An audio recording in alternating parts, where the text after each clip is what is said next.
What you're about to see is the only television program ever to receive the award of special merit and the endorsement of the International Association Chiefs of Police.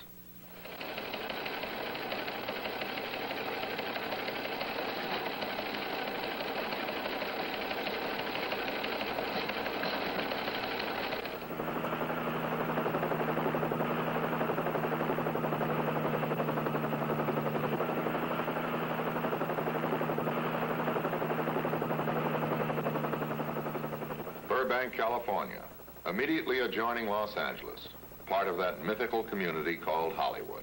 Motion picture sound stages, television studios. Home of a great aircraft industry that helped to win a war and preserve the peace. Bordering on the Verdugo Mountains. Several airplanes are still in those mountains. The bodies have long since been brought out. A strange jurisdiction for a city police department. But some of those mountains belong to Burbank and to the police department. This story does not come from a Hollywood studio. It comes from the Verdugo Mountains. It concerns a critically injured boy in an inaccessible canyon. You will meet the actual victim and some of the police officers who very nearly became victims themselves.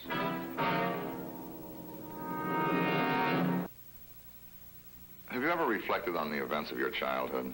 The dangerous games you played, the dares you accepted, the risky chances you took? Makes you wonder how you survived. Well, today's boys are no different. They're still taking chances and still surviving. In John Casagrande's case, barely. Johnny and several friends had been on a hike in the nearby Verdugo mountain range. Not an overnight camp trip. On this day, they had ventured further into the range than ever before and were heading home later than ever before. Let's take the shortcut over that ridge.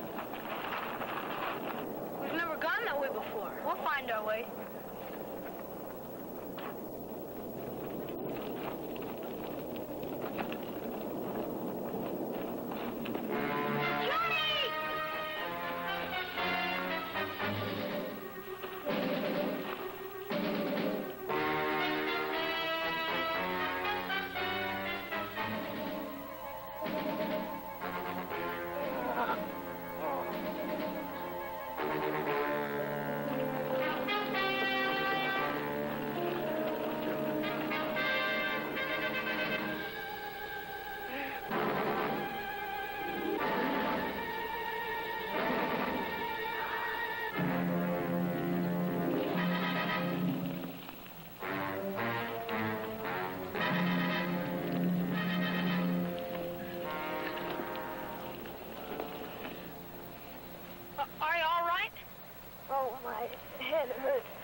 My leg. I better go for help. You better come with me in case one of us gets lost.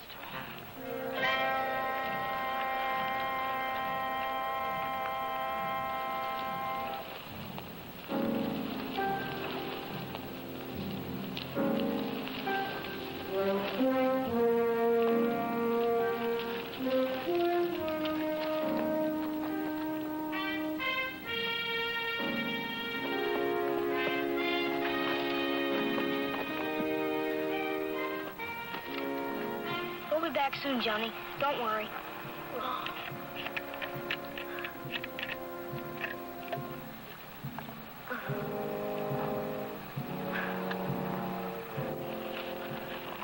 Soon, a flexible term with shaded meanings. In a shrub terrain almost impassable for a small boy, how soon could adult help make its way back?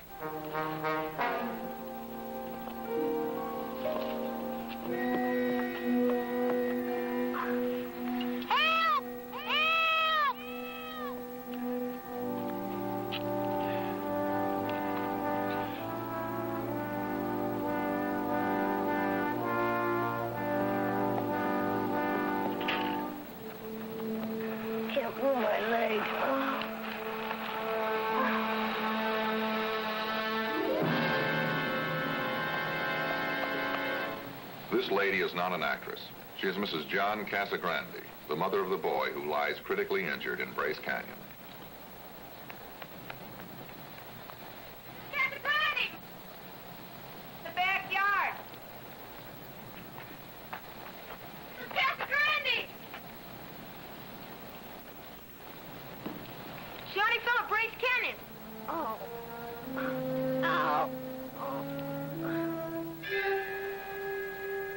Burbank Police Department. A frantic mother, husband out of the city, cries for help and gets it from the police. A patrol car picks up Mrs. Casagrande and the boy who reported the accident. Brace Canyon is part of Officer Sid Herbert's beat. He proceeds with haste. Herbert has kids, too. Sergeant Siebert hears the call and heads for the canyon. He wants to know what is involved, how much help is needed.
End of the road, literally. From here on, the rescue search would be on foot.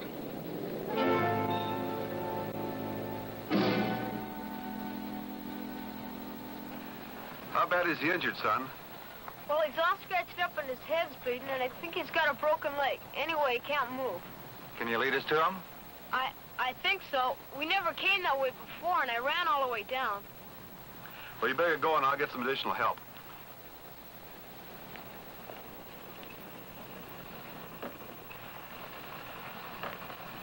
59 to the desk. I'm here at the end of Brace Canyon now with this lad who showed us the area. We do have a boy down in the hills, and he is injured badly. We'll need some additional help here. They'll be here soon, John. If they don't, I'll go after them. Help!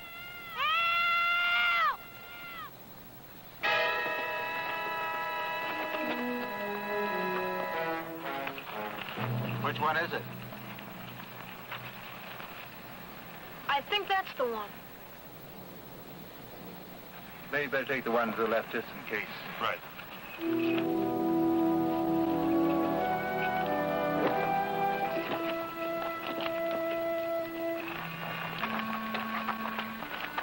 Hold it, son. I want to hang my tie here.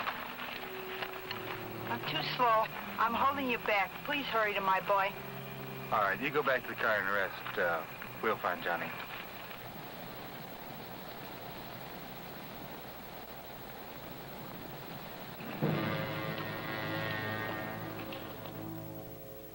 We'll find Johnny. Comforting words, but that's all. Officer Herbert realizes the coming darkness is a major factor. He's not even certain he will find the boy, or that help will arrive in time to get the boy out. Sergeant John Siebert, Burbank Police. John, you asked for help. What happened? It came fast, Lee. Sergeant Catlin and his 4 motor officers came right in.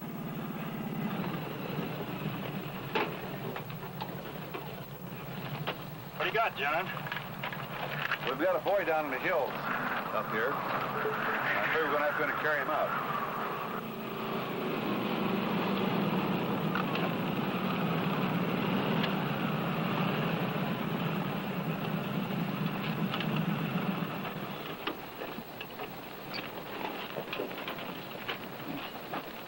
Look, fellas, strip off your gear, your helmets. We've got a boy up here in the canyon that's been injured, and he looks like we're going to have to haul him out by hand. So get everything off. Let's put him in the back seat of the car.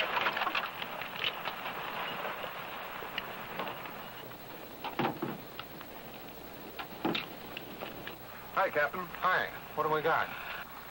And who's that? That's Mrs. Casagrande, the boy's mother. Hi, Mrs. Casagrande. I'm Captain Longer. Did you get up to the boy? No. I was just in the way, so they sent me back. Look, John, I'm going to have to take a bike up on one of these peaks to establish a little better communication. That sounds like a good idea.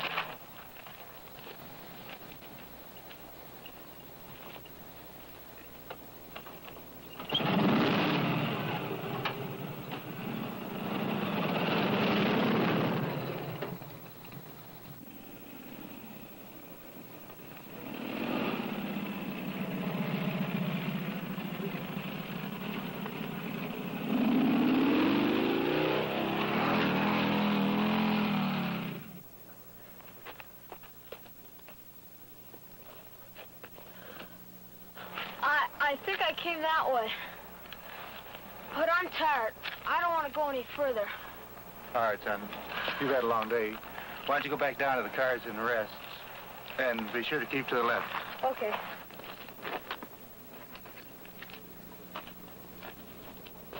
Officer Herbert leaves a direction indicator for the help that he hopes is following. Well, hi there, young man. Anybody else left up there, or are you the last one out? No, there's Johnny Casagrande and another fellow. They're still up there. Mm-hmm. Well, come on over here. You look like you need a cold drink or something.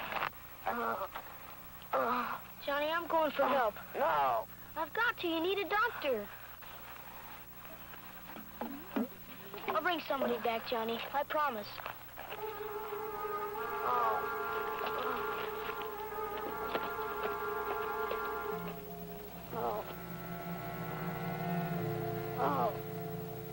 A second promise of help, and Johnny lies all alone, unable to move.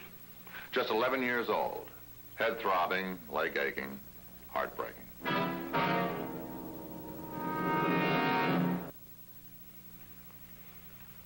How many times have you seen a motorcycle officer away from his vehicle? Very seldom. He never walks if he can ride. But a critically injured boy lies in Bryce Canyon. And these 4 motorcycle officers have become foot soldiers. The enemy, terrain, and time.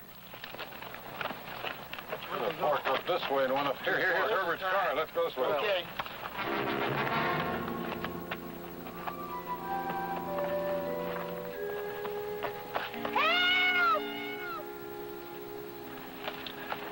Mister, am I glad to see you. Johnny Casagrande's up there in the canyon. Hurt. Which way? Straight on this trail. All right, you go back down the canyon and rest. And keep to your left all the way down.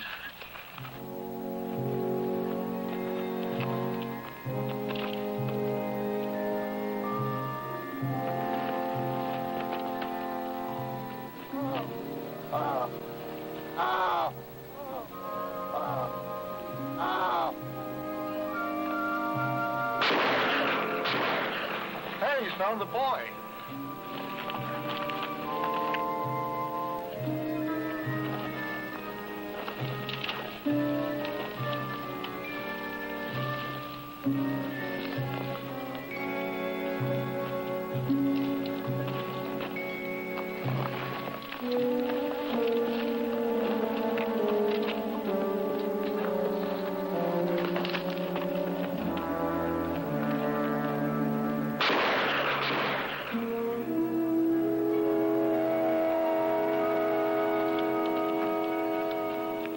Take it easy now. Just tell me where you hit the most.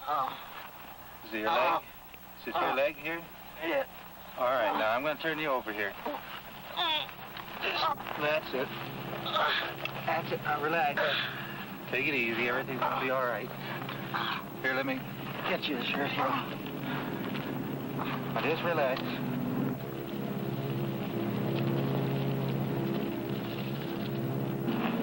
All right, John. We'll just cover you up here. There you are. Now, this isn't like it hurts. Right here. Your left leg? Yeah. All right. Just relax. These men are not dressed for mountain hiking. Those boots were not designed for this kind of travel. But emergency calls don't wait on correct attire. Not actors, motorcycle officers, unaccustomed to this form of travel. Here's the police officer. We're going to need a lot of help How in a is it? minute. He's got perhaps a broken leg here. I've splintered it, and he's got a bad head injury. It's bleeding down. Maybe we ought to stop this flow of blood here. Fred, would everybody take him out the way we came in? Well, Ray, you better go down and get a helicopter then, otherwise we can't get him out of here. We'll never be able to get a helicopter on the side of this mountain. There's a ledge right up there. If we can get him up to it on a stretcher, we can probably get the chopper to pick him up there. Well, looks like a chance. If you'll get him that ledge, I'll get the chopper for you. Listen, I got a knife. I'll go get some branches. We'll make a stretcher, put our shirts on him. We'll be able to carry him up to the ledge with it.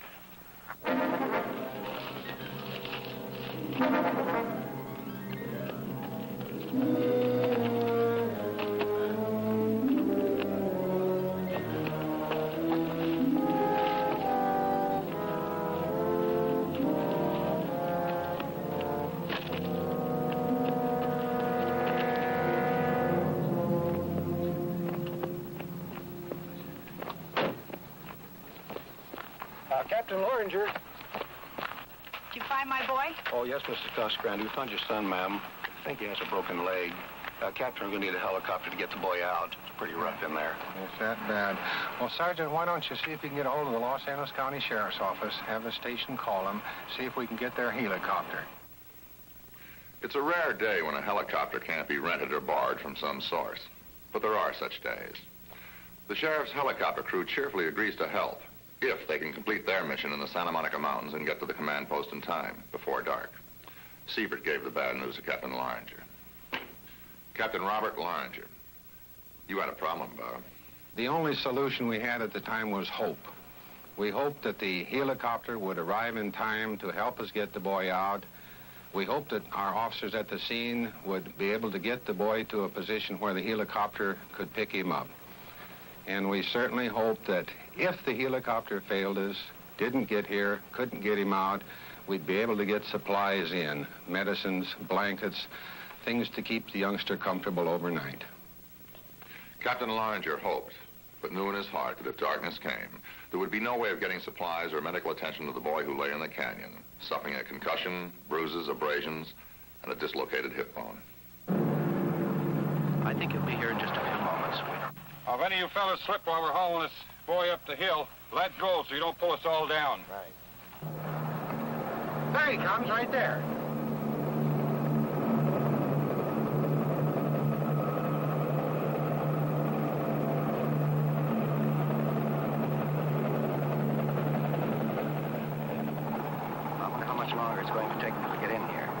It's daylight on the ledge of Starlight Bowl, but the shadows deepen and night comes swiftly in the narrow canyons. The pilots know this. Mrs. Casagrande knows it, too. These gentlemen are Captain Sewell Griggers and Sergeant Lyndall Griggers, brothers, the county sheriff's officers who flew the actual rescue mission. Webb here has been up there. He'll go with you and show you where it is. Right, Chief.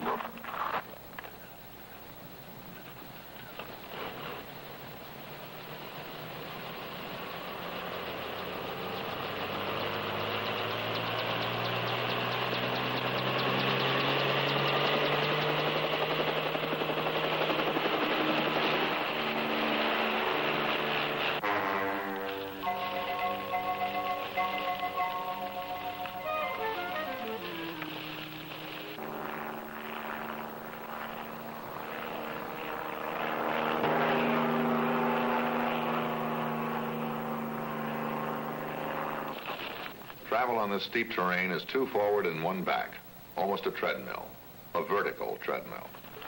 Hold a second. I fixed this. If that helicopter doesn't get here before dark, we're not going to be able to go up or down. Officer Webb learned that the canyons look different from the top than they did from the bottom, but he found his target. There they are.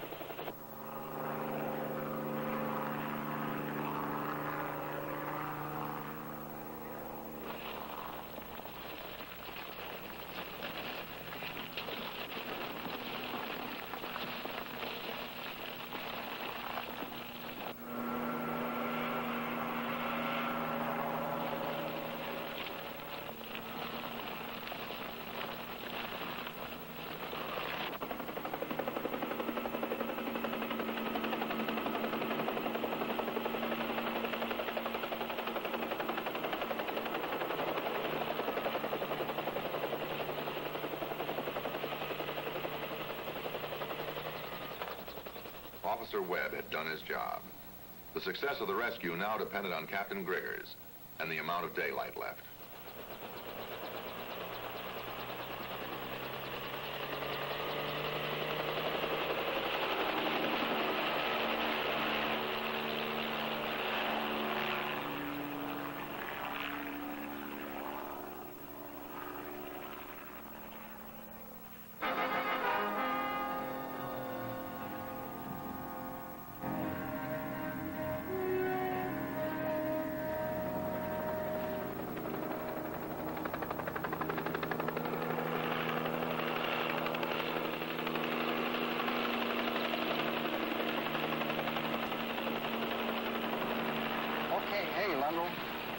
Down here. There they are.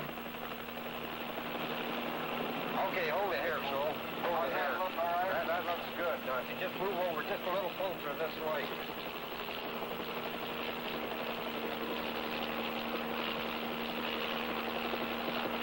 All of these officers are the actual participants in this rescue. They are not motion picture stuntmen. The blades of a helicopter function as an umbrella, and like an umbrella, can be blown over in a wind gust. An updraft can tip it, and those blades can cut a man in half.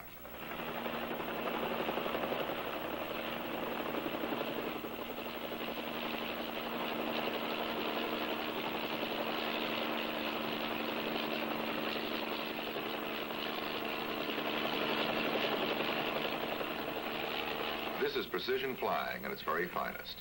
Right now, this helicopter will be a vehicle of mercy or a lethal weapon. 6 lives depend on Captain Grigger's judgment and experience.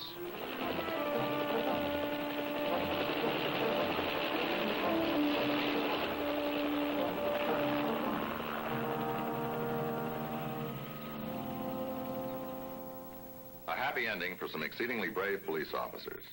But how did it end for John Casagrande? How is John, Mrs. Casagrande? Ask him. John!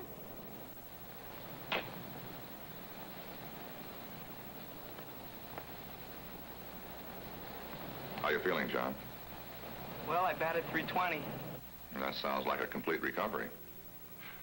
Mrs. Casagrande, did the boy who impersonated John in this story look familiar to you? He should. He's one of my other sons, John's brother, Guy.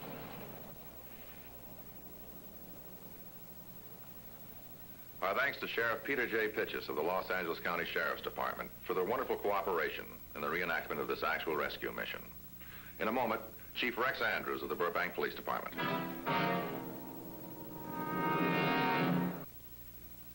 Chief Rex Andrews of the Burbank Police Department. That was unusual work for police officers, Chief. Your men deserve congratulations. What you have observed is another indication of the wide scope of law enforcement activity, whether it be in Burbank, California, or on the Atlantic seaboard. The image has been projected that the primary duty of a police officer is that of apprehending criminals.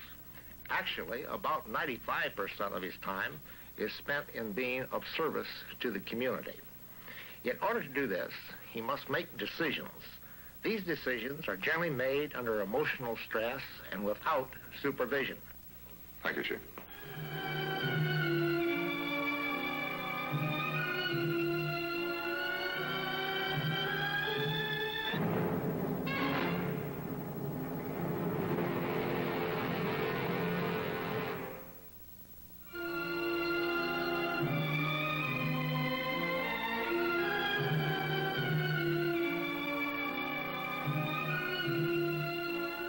John Casagrande, Mrs. Casagrande, Assistant Chief John A. McAuliffe, Captain Loringer, Sergeant John Siebert, Sergeant Bill Catlin, Sergeant Fred DeLang, Officers Glenn Bell, Sid Herbert, Al Stanley, Ray Webb, Captain Sewell Griggers, Sergeant Lyndall Griggers were the actual people in this case.